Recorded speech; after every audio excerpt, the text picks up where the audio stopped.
Как там? Отлично. Прекрасно. Прекрасно. Да все хорошо, прекрасно.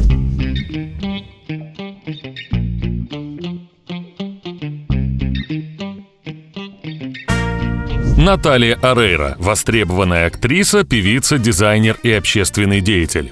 Она ворвалась в кинематограф страстным уругвайским ураганом в образе очаровательной хулиганки и заставила трепетать сердца поклонников по всему миру. По версии журнала Esquire, она является одной из самых сексуальных женщин из ныне живущих. Мы не могли пройти мимо этой восхитительной дамы и по просьбам наших подписчиков подготовили видео, открывающие секреты звезды. Микс-шоу представляет Наталья Орейро. Что стало с Диким ангелом? Наталья Мариса Орейро Иглесиас Покхио Боури, а после замужества еще и Демольо, появилась на свет в уругвайском городе Монтевидео 19 мая 1977 года в небогатой семье, в которой уже подрастала старшая дочь Адриана. Отец девочек работал продавцом, а мать трудилась в салоне красоты парикмахером. В Уругвае тогда царила военная диктатура, начался экономический кризис. Поэтому вскоре после рождения Натальи семья перебралась в Европу, выбрав в качестве своего нового дома испанскую Андалузию. Орейро переезжали с места на место еще много раз и через несколько лет вернулись в Уругвай. Позднее Наталья посвятит своей родине песню «Рио де ла Плата» и снимет к ней в Монтевидео один из своих самых живых и ярких клипов. Малышка росла непоседливой и общительной. Вокруг нее всегда собиралась толпа детей, которых она приглашала к себе домой. Ее мама вспоминала, что еще в утробе Наталья была очень активной, и все думали, что будет мальчик-футболист. Наталья Орейро с детства хотела выступать на сцене и сделала все, чтобы достичь своей цели. С 8 лет она изучала актерское мастерство и, благодаря учителю, который разглядел в ней способности, получила поддержку и мощный импульс к развитию.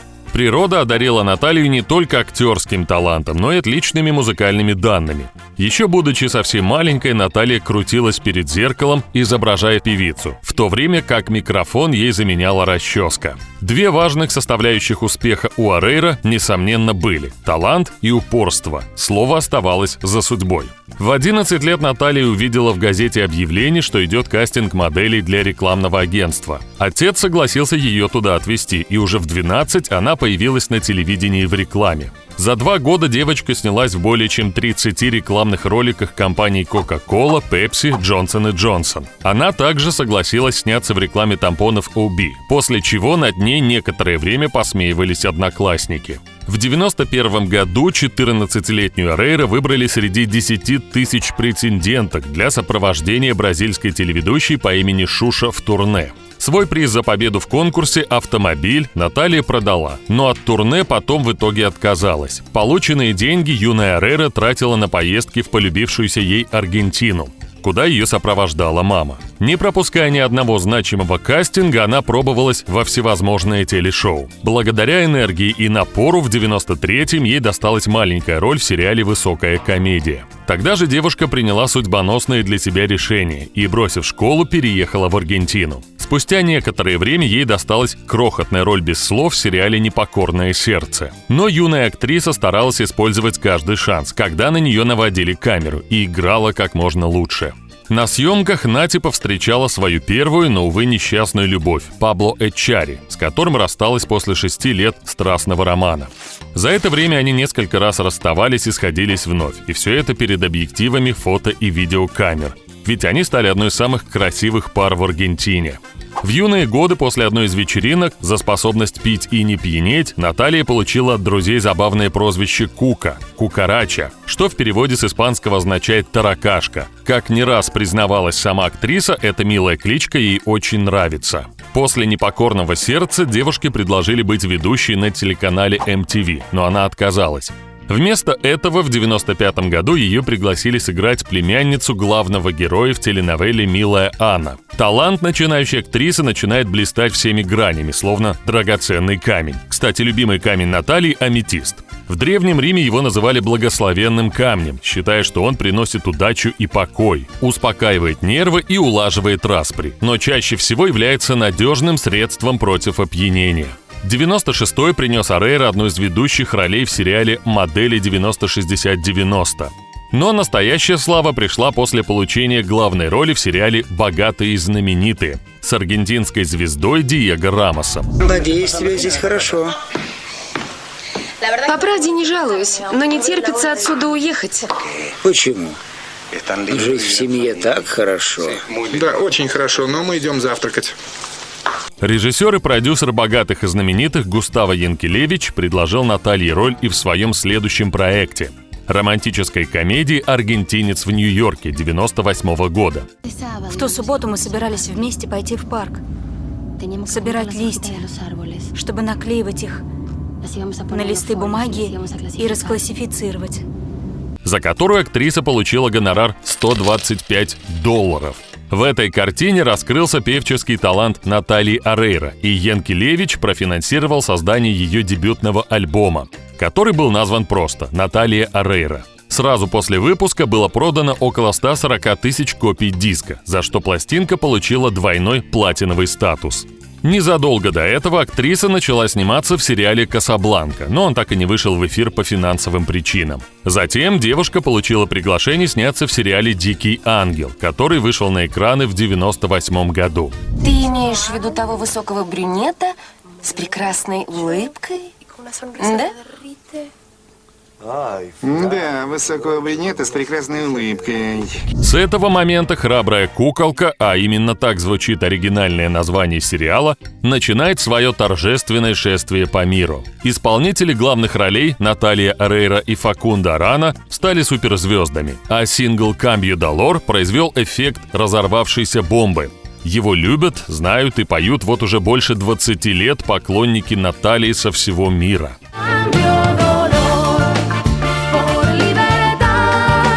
Помимо того, что Орейро сама подала основную идею для сериала, она также участвовала в проработке характера своей героини.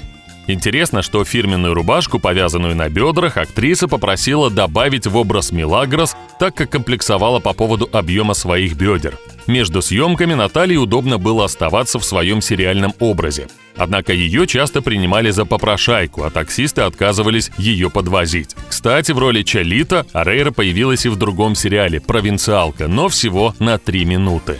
Но не только слава, успех и гонорар в 60 тысяч аргентинских песо принес Наталье сериал «Дикий ангел». Среди приобретений – съемки вместе с лучшей подругой Валерией Лорка, приятельские отношения с Фагундо Арана и навыки игры в футбол, которые пришлось активно развивать ради роли бунтарки Мили. В других своих фильмах Наталья часто появляется с мячом, демонстрируя неплохую технику и любовь к этому виду спорта.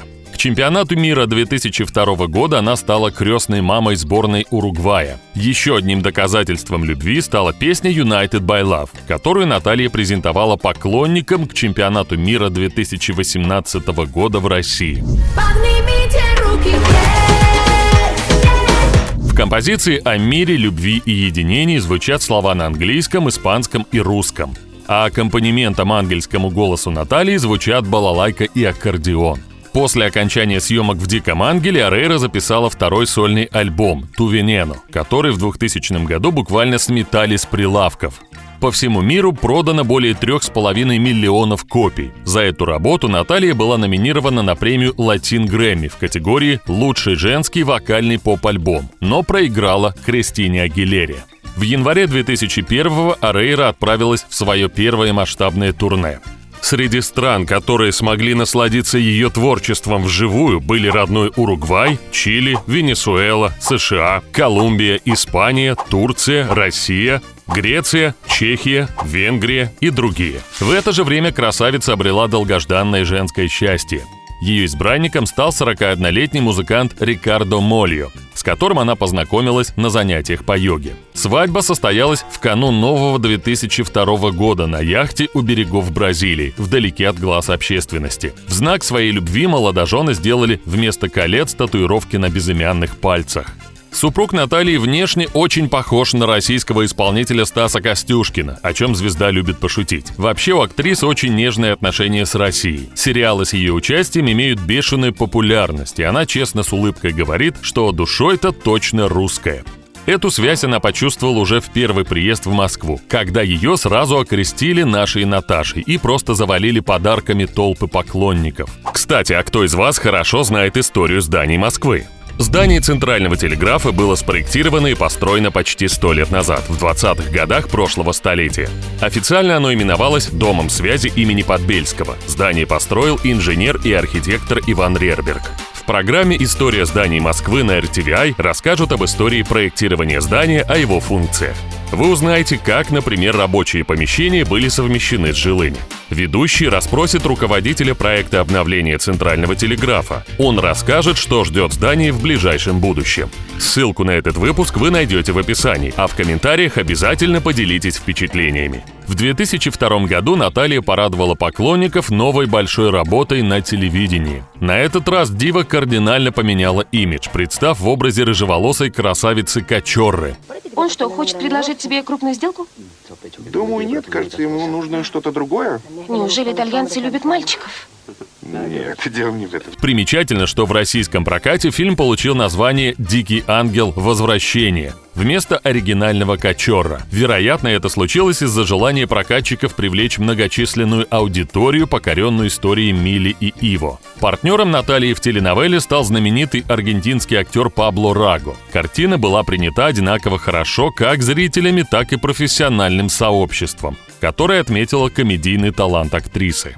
Следом за премьерой Наталья выпустила свой новый альбом под названием «Турмалина», а следом и сингл «Que digan lo que quieran»,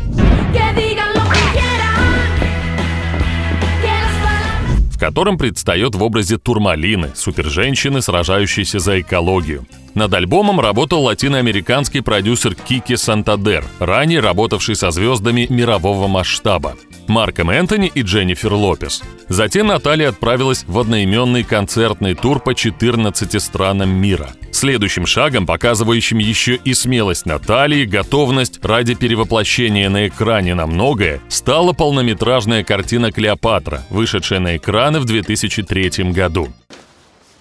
Ты правда хочешь знать, чего я хочу? Не подписывать всякое дерьмо, вот чего я хочу. Актриса дала согласие изменить имидж и предстать перед зрителем с коротко стриженной головой. 2004 год для актрисы ознаменовывается возвращением на канал Телефе. Она с головой окунается в создание сериала «Желание». Люди смотрят. И я позволяю им смотреть. Все как всегда.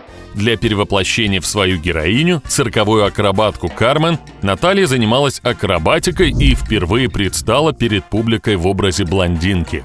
В 2005-м Арейра появилась в одной из серий теленовеллы «Трофеи», а в 2006-м согласилась на съемки в России. Роль в сериале «В ритме танго» писали специально для нее, а партнерами по площадке стали российские коллеги Валерий Николаев, Ольга Погодина и Артем Панчик. Для этого проекта актрисе пришлось освоить танец танго, а еще она специально начала учить русский язык. Пожалуйста, будет спокойно. Пожалуйста, будет спокойно. Научись по-русски разговаривать. К слову, после этого уроки Наталья не забросила, а подучила его для общения с поклонниками. В том же 2006-м Наталья Орейро и Факундо Арана воссоединились на экране в сериале «Ты моя жизнь». Тебя прижали? Трус. Ты просто трус. Я скажу твоими собственными словами. Хватит меня путать, иначе я возненавижу тебя всем своим сердцем, а ты не знаешь, как я способна ненавидеть.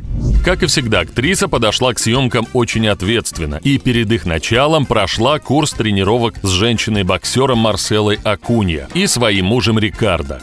Не менее серьезно подошел к съемкам и Факундо, получив право управлять легким самолетом для съемок одной из сцен. Позднее Наталья призналась, что после того эпизода у нее появилась боязнь полетов, но не по вине партнера по площадке, а потому что подскочил адреналин. К тому же у них тогда сломался коммуникационный ящик, и они на время потеряли связь с землей. Если во времена «Дикого ангела» актеры были заняты своими личными переживаниями и не стремились открывать друг другу душу, то при создании этого сериала они по-настоящему сдружились. Это не последний раз, когда Орейро и Арана появляются вместе в кадре. Позднее у них был совместный эпизод в сериале «Когда ты мне улыбаешься». В 2007-м Наталья вместе с сестрой Адрианой запустила свой модный бизнес, лицом которого, конечно, стала она сама. Марка выпускает обувь, кошельки, ремни, джинсы, юбки и корсеты. Сейчас Натя уже отошла от дел, но бренд по-прежнему существует и представляет новые коллекции. В следующие несколько лет с участием Натальи выходит несколько работ, среди которых сериал «Аманда О»,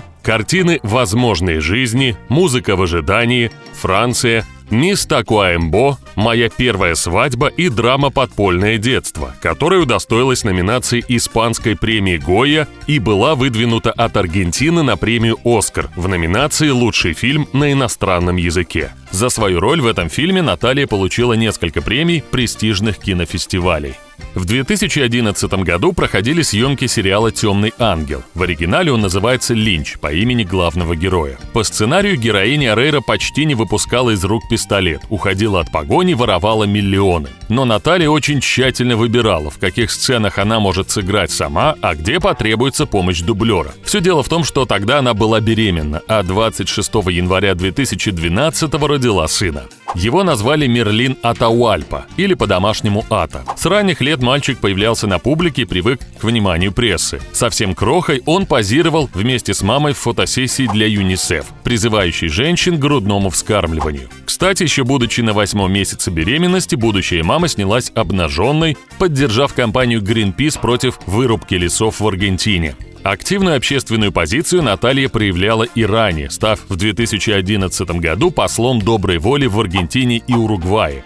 И даже сняла клип на песню «Эсклава», в которой выступила против работорговли.